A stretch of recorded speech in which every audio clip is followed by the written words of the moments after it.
Capítulo 9. La identificación con el agresor. Casos de fácil descubrimiento de un mecanismo de defensa habitual, conflictos externos e internos, inhibición y restricción del yo, complicación de la tarea de discriminación, combinación de características en la identificación, casos metamorfosis de la propia persona mediante identificaciones en los juegos infantiles, nueva perspectiva para la comprensión del papel del comediante infantil. Un caso, elaboración de una experiencia angustiosa mediante la introyección. Un segundo mecanismo vinculado con la identificación o introyección. Transformación del niño amenazado en amenazador. La transformación de la angustia frente a un acontecimiento futuro. Casos de identificación con la amenaza de castigo. La identificación con el agresor como etapa intermedia en el desarrollo normal del superyo. Un paso decisivo para la formación del superyo. La internalización de las críticas externas, la introyección de cualidades del educador y la formación del superyo. Tres ejemplos ilustrativos. La protección de los impulsos prohibidos, esta etapa intermedia del desarrollo del superyo como fase preliminar de la moral, inhibiciones en la formación del superyo. La identificación con el agresor como fase preliminar en el desarrollo del superyo y como fase intermedia en el desarrollo de los estados paranoicos. Carácter normal de la identificación con el agresor en su aplicación a los conflictos con la autoridad, su carácter patológico en la vida amorosa, diversos modos en que suele emplearse el proceso de identificación, posibilidad práctica de distinguir los ataques de ansiedad de los de agresión de la transferencia analítica. El descubrimiento de un habitual mecanismo de defensa del yo es relativamente fácil cuando éste lo emplea aisladamente y solo en un conflicto de algún peligro específico.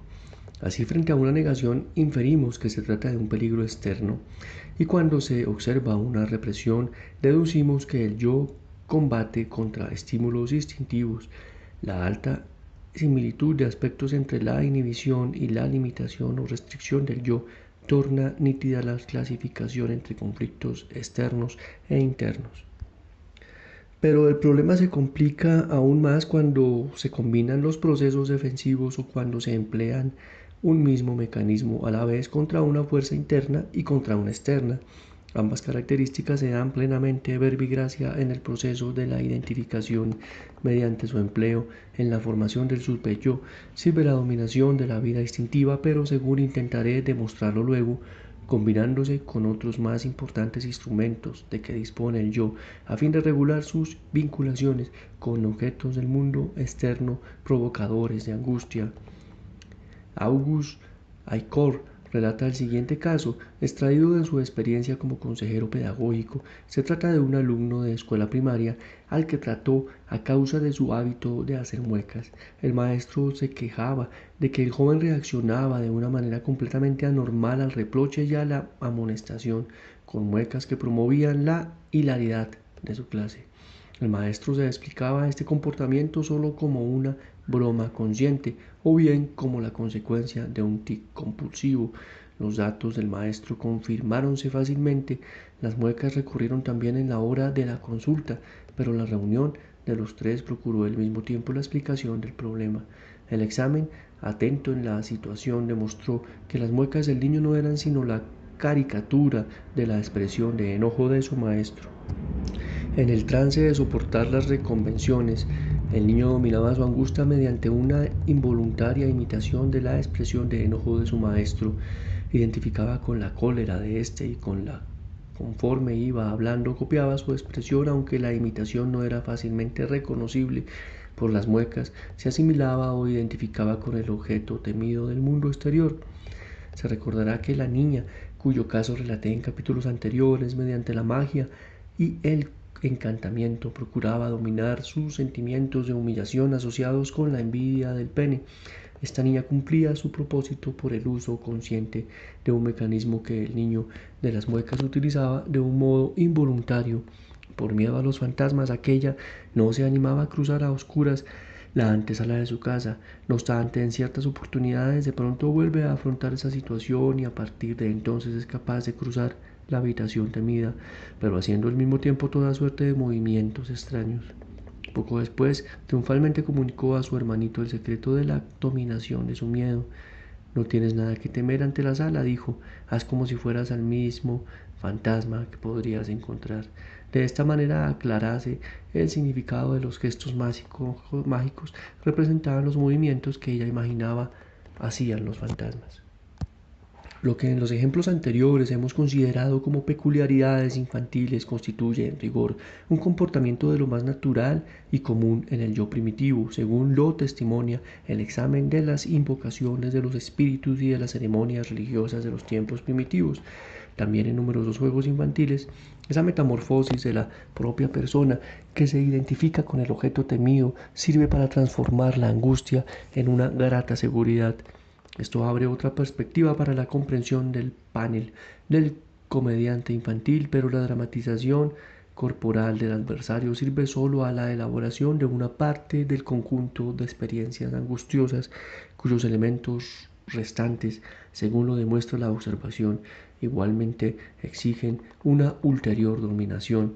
Mi pequeño paciente de 7 años, al que aludí repetidas veces en el transcurso de este trabajo, está bajo la asistencia de un dentista. Durante las primeras visitas todo anduvo espléndidamente y se burlaba de la gente que teme al dentista. Poco después llegó a la sesión analítica. Sobremanera contrariado, el dentista acaba de hacerle daño, se mostró malo, hostil y descargaba su mal humor sobre las cosas de mi habitación. Una goma de borrar fue su primera inmolación. Quería que se le regalase y, al negarme, tomó su cuchillo para cortarla en dos. Luego codició un ovillo de piolín y pretendió también que se lo obsequiase pintándome un cuadro muy conveniente de lo útil que le resultaría como brindar para sus animales. Como yo le negué el ovillo entero, cortó un pedazo con el cuchillo, pero no lo guardó, sino que un rato después lo volvió a seccionar en trocitos. Finalmente tiró el piolín y dirigió su atención a los lápices, entregándose infatigablemente a sacarles punta con el cuchillo, a romperlas y volverlas a sacar. ¿Sería equivocado decir que el niño jugaba al dentista? La figura del dentista no se encuentra en su comportamiento. El niño no se identificó con el agresor, sino con su agresión. Otra vez presentó luego de un ligero accidente. En un juego a campo abierto en la escuela se dio a correr a toda velocidad golpeándose contra el puño de maestros de educación física. Sangraba el labio, tenía los ojos llenos de lágrimas y ocultaba ambos hechos cubriéndose su cara con las manos. Traté de consolarlo y tranquilizarlo cuando me dijo hallábase en un estado lamentable. Sin embargo, al día siguiente se presentó muy erguido y vestido con un equipo militar completo. Llevaba sombrero militar, cargaba sable al costado y una pistola de juguete en la mano. A mi enorme sorpresa ante esta transformación solo contestó: quería estar arreglado así para jugar contigo, pero no jugó. En lugar de ello se sentó y escribió una carta a su madre: querida mamita, por favor, por favor, por favor, por favor, regálame el cuchillo de bolsillo que me permitiste antes de que sea Pascua. Tampoco aquí diremos que desempeñaba el papel del maestro con el cual había chocado a fin de dominar el acontecimiento que el día interior habíale provocado angustia. Tampoco entonces imitaba la agresión del maestro. Sus armas y equipo manifiestos atribuidos masculinos simbolizaban la fuerza del profesor, y lo mismo que los atributos paternos en la fantasía de los animales servía a la identificación con su masculinidad y de esta suerte a la defensa contra la injuria narcisista y contra los posibles accidentes. Los ejemplos que hemos mencionado hasta ahora ilustran un proceso bien familiar para nosotros. El niño introyecta alguna característica de la persona u objeto que le produce angustia, elaborando de esta manera una experiencia angustiosa recientemente ocurrida. El mecanismo de identificación o introyección vincúlase además con un segundo e importante mecanismo. Al ejecutar el papel del agresor, asumiendo sus atributos o imitando sus agresiones, el niño simultáneamente se transforma de persona amenazada en la que amenaza. La significación de este cambio de la pasividad en actividad a fin de elaborar experiencias desagradables o traumáticas en la vida infantil se describe ampliamente en Más allá del principio del placer, cuando el médico ha reconocido la garganta del niño o le ha hecho su primer pequeña operación, léese en esa obra, es seguro que este suceso aterrorizante se convierta enseguida en contenido de un juego, mas no podemos dejar de tener en cuenta otra fuente de placer muy distinta de la anteriormente señalada. Al pasar el niño de la pasividad a la experiencia, a la actividad del juego, hace sufrir a cualquiera de sus camaradas la sensación desagradable por él experimentada, vengándose así en la persona de este presente. Lo que pasa en el juego puede transferirse a la conducta del niño. En el niño que hacía muecas, en la pequeña encantadora, no está muy bien definido el destino de la amenaza con la cual se identificaba, pero en el otro niño la agresión tomada del dentista y del profesor dirigíase en resentimiento contra todo el mundo externo en general. Este mismo proceso de transformación opera de una forma más extraña cuando la angustia no se refiere a un acontecimiento pasado sino a uno futuro. En otro lugar, referí el caso de un niño que tenía la costumbre de hacer sonar el timbre de su casa y con excesiva fuerza. Cuando se le abría la puerta abrumaba a la sirvienta con numerosos reproches por su tardanza y falta de atención en el intervalo entre el sonar y el estallido de la rabia.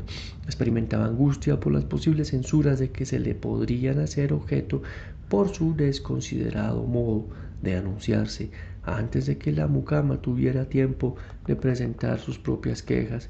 Le acusaba sorpresivamente. La vehemencia de su indignación preventiva corresponde a la intensidad de su angustia. Tampoco esgrimía su hostilidad contra cualquier sustituto, apuntaba precisamente contra aquella persona del mundo externo de la cual esperaba la agresión. En este caso, la conversión de agredido llegaba hasta su fin. En la historia de un niño de 5 años que tuvo en tratamiento, Jenny Wilder ha relatado un ejemplo instructivo de esta especie. Hacia la época en que el análisis se acercaba al material del onanismo y sus fantasías, el niño antes tímido e inhibido cayó en un estado de salvaje agresividad. Desapareció su actitud habitualmente pasiva y todo rastro de sus características femeninas. Imaginando ser un león rugiente durante la sesión, atacaba al analista, llevaba consigo una vara y jugaba a Krampus. Pegaba a la gente en la escalera, en la propia casa y en la sesión analítica. Su abuela y su madre se quejaban de que él intentara pegarles en el rostro. Cuando el niño empezó a jugar con los cuchillos de la cocina, la intranquilidad de la madre culminó. El trabajo analítico puso en evidencia que la agresividad del niño no respondía a ninguna desinhibición de sus impulsos agresivos. En rigor, hallábase muy lejos aún de una liberación de sus tendencias masculinas. Solo tenía angustia. El hecho de tornar consciente aquel material y la necesaria confesión de su antigua y actual actividad sexual despertó en él las ásperas de castigo según su experiencia. Los adultos se volvían malos cuando descubrían tales prácticas en los niños.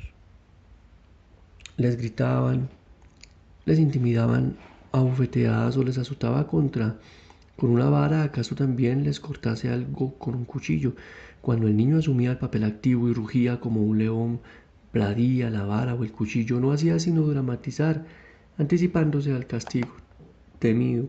Habíase introyectado la agresión de los adultos ante los cuales se sentía culpable y la reconducía activamente contra las propias personas de su mundo exterior. Naturalmente su agresividad aumentaba conforme se acercaba a la comunicación del material peligroso. Poco después del descubrimiento, discusión e interpretación final de sus pensamientos y sentimientos prohibidos, repentinamente dejó en casa del analista la vara de Krampus, ya innecesaria, que hasta ese momento había llevado constantemente consigo.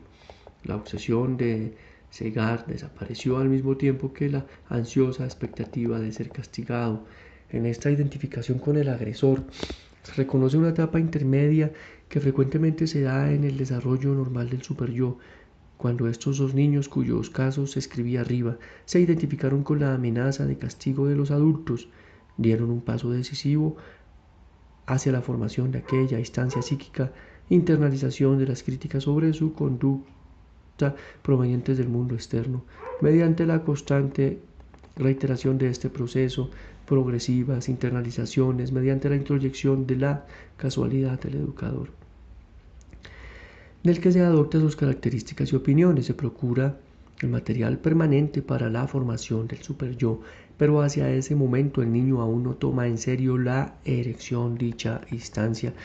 La crítica internalizada todavía no se transformará en segunda en autocrítica.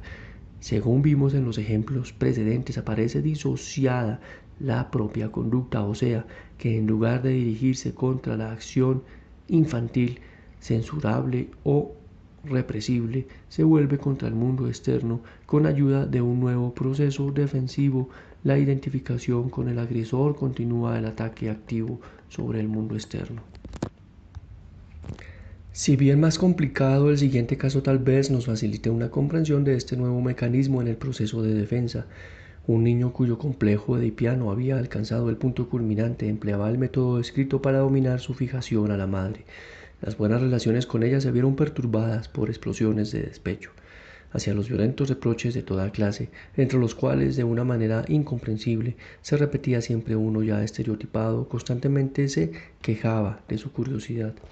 Es fácil ver aquí el primer paso en la elaboración de los sentimientos prohibidos.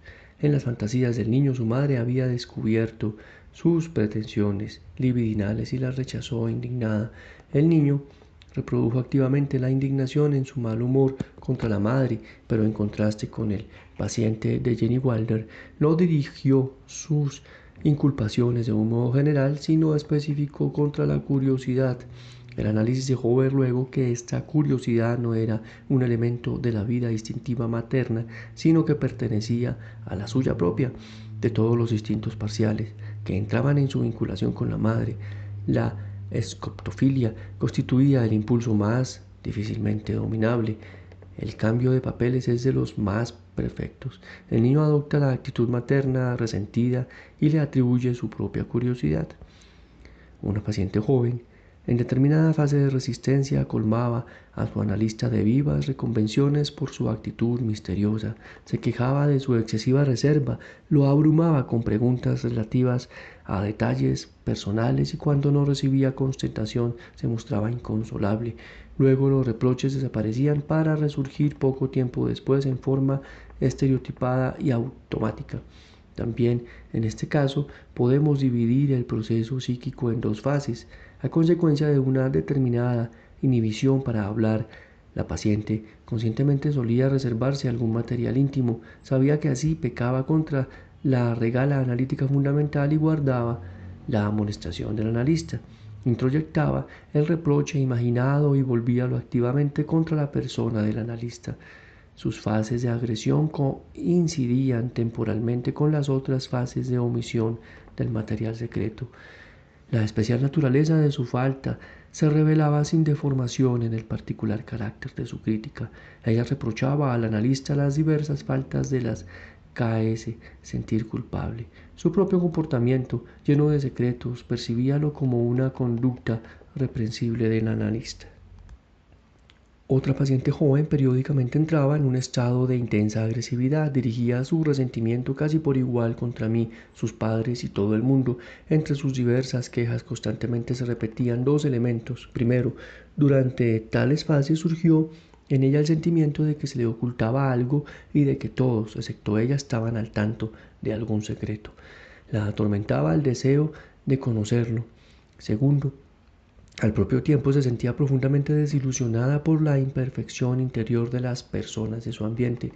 Así como en la enferma del ejemplo anterior, los periodos de ocultamiento de material coincidían con los de los reproches por la reserva del analista. En esta paciente, las fases agresivas correspondían automáticamente a las fases en que sus fantasías de masturbación, reprimidas y desconocidas por ella, querían surgir a la conciencia. Las críticas contra sus objetos amorosos correspondían a la condenación que aguardaba de los mismos por su masturbación infantil.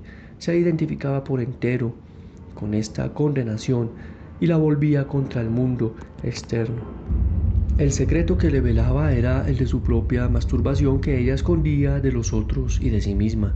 Su agresión correspondía cambien a la posible agresión ajena, y el secreto en el mundo externo era reflejo de su propia represión. El estudio de los tres últimos ejemplos permítenos incautarnos de origen de esta fase intermedia del desarrollo de la función del superyo. Aún después de la introducción de la crítica externa, la amenaza de castigo y la falta cometida quedaron sin conexión en el psiquismo del paciente.